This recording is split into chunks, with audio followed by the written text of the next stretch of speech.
Good morning students, myself Rajeshwari Devi Rathore, assistant professor in department of history. मैंने अपने पिछले video में आपको 1917 की रूस की क्रांति के कारण बताए थे। आज हम लेंगे क्रांति के परिणाम, बोल्शेविक क्रांति के परिणाम। तो पहला है राजनीतिक परिणाम। उसके अंतर्गत फर्स्ट पॉइंट है केरेंस्की सरकार का पतन।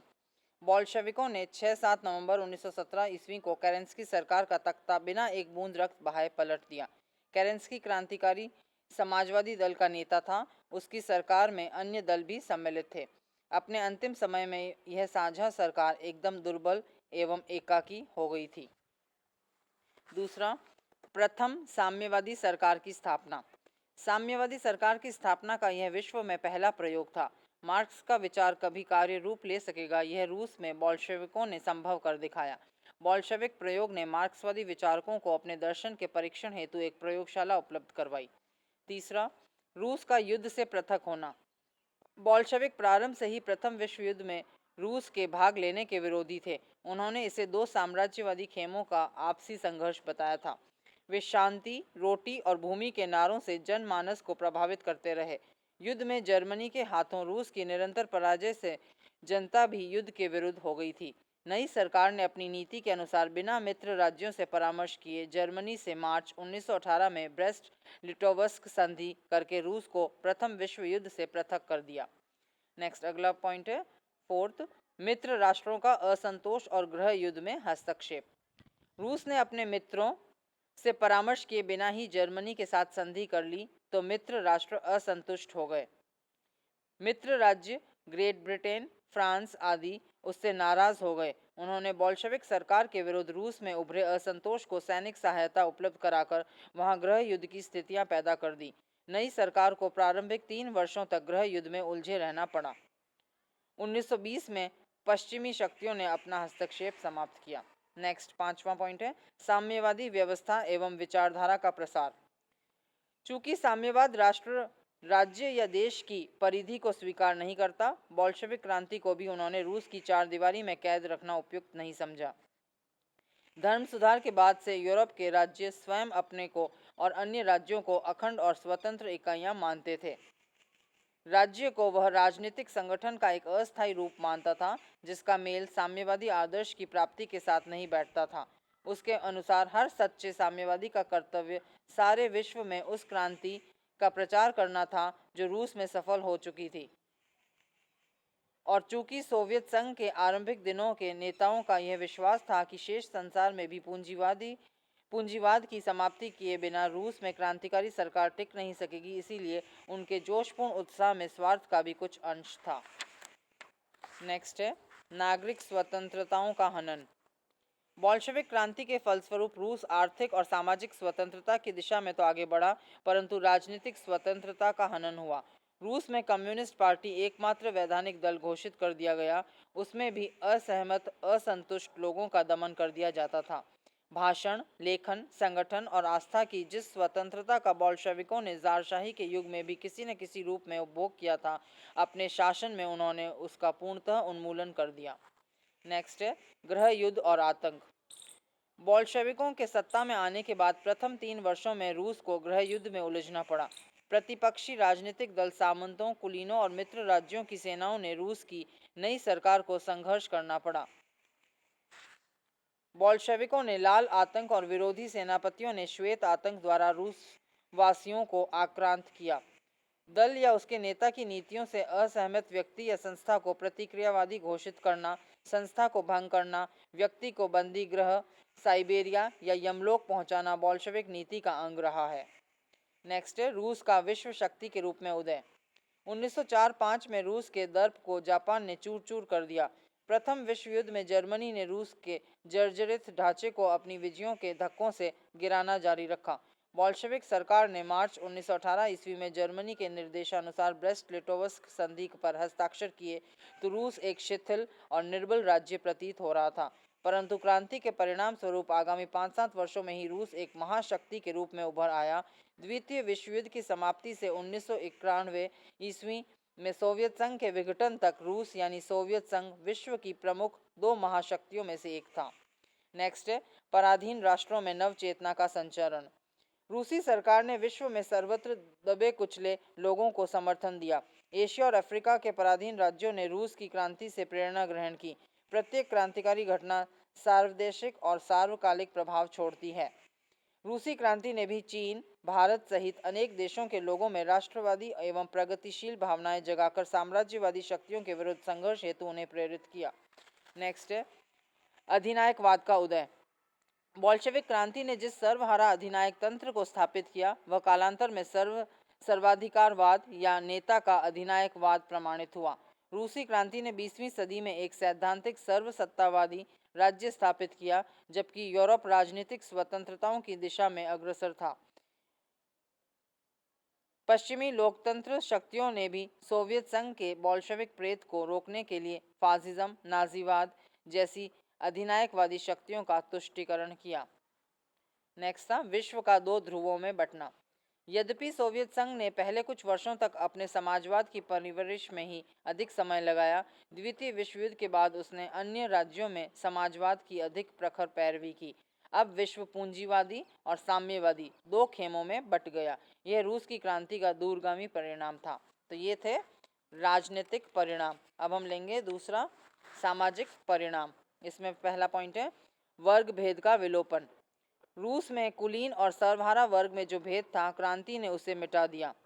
बोल्शेविकों ने संगठित श्रमिकों को प्रारंभ में एक विशिष्ट वर्ग बनाने का प्रयत्न किया, परंतु कालांतर में भूमि पुत्र किसानों को भी समान महत्व दिया गया।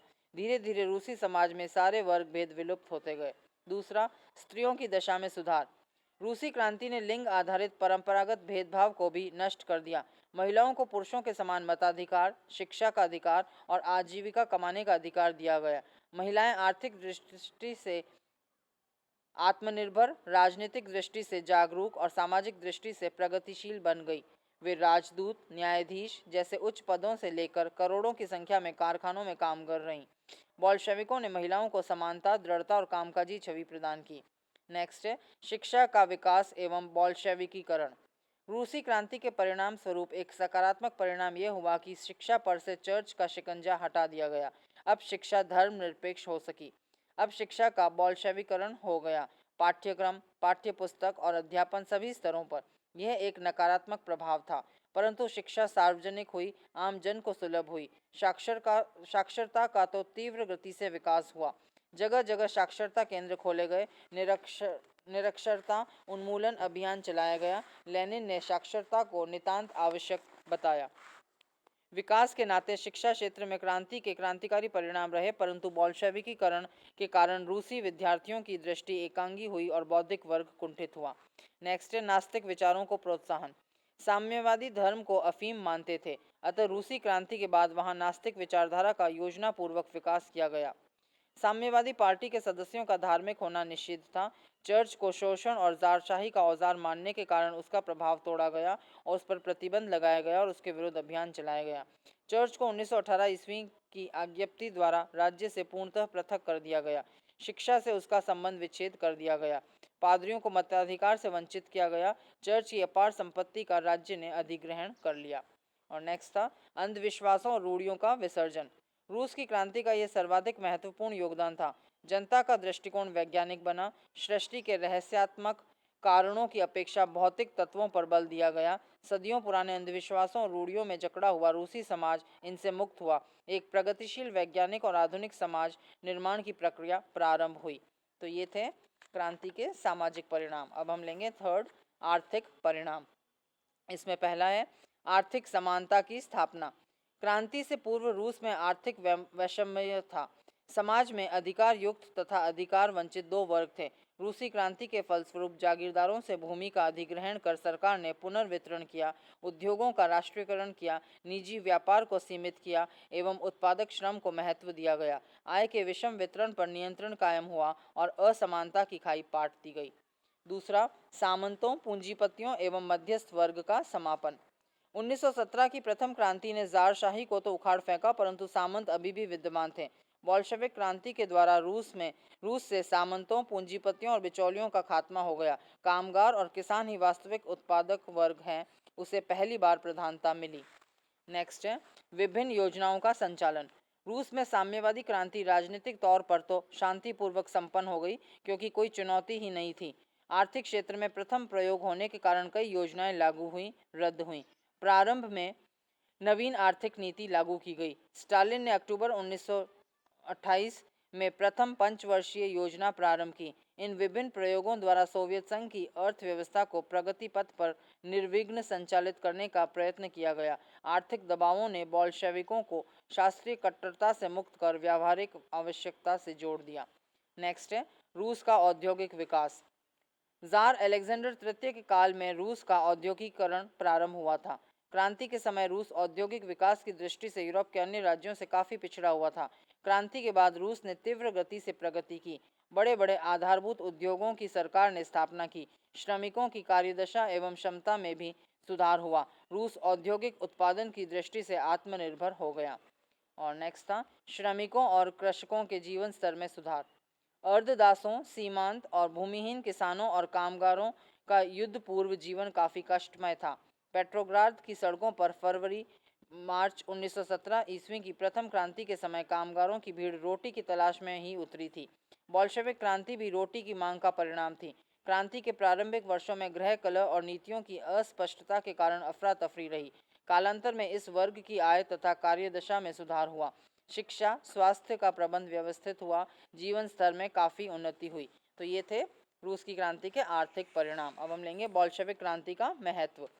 फ्रांस की 1789 की क्रांति और रूस की 1917 की क्रांति तुलनीय हैं। दोनों देशों में अयोग्य और निर्बल शासक, महत्वाकांक्षिणी रानी और उसके कुटिल सलाहकार, भ्रष्ट और अकर्मण्य प्रशासन, अप्रिय पादरी वर्ग और असंतुष्ट कृषक वर्ग था। क्रांति के बाद दोनों देशों में अल्पकालीन उदारवादी शासन स्थापित हुआ, जिसका स्थान शीघ्र ही आतंक के राज्य ने ले लिया। रूसी क्रांति को पहली बार मार्क्सवादी मॉडल की एक सरकार गठित करवाने का श्रेय दिया जा सकता है। जमींदारी, मुनाफाखोरी, सूदखोरी और हरामखोरी का इसने रूस से एक बारगी उन्मूलन कर दिया। रिश्वतखोरी भी समाप्त कर दी गई। उद्योगों का राष्ट्रीयकरण और किसानों को जमीन का वितरण और पूंजीवादी व्यवस्थाओं का परित्याग इस क्रांति के कारण ही संपन्न हुए। कामगारों के हाथ में शासन सूत्र इसी क्रांति ने ही थमाया। इन उपलब्धियों और अन्य चिन्हित सीमाओं के संदर्भ में ही इस क्रांति का महत्व प्रतिपादित किया जा सकता है। तो ये थे रूसी क्रांति के परिणाम।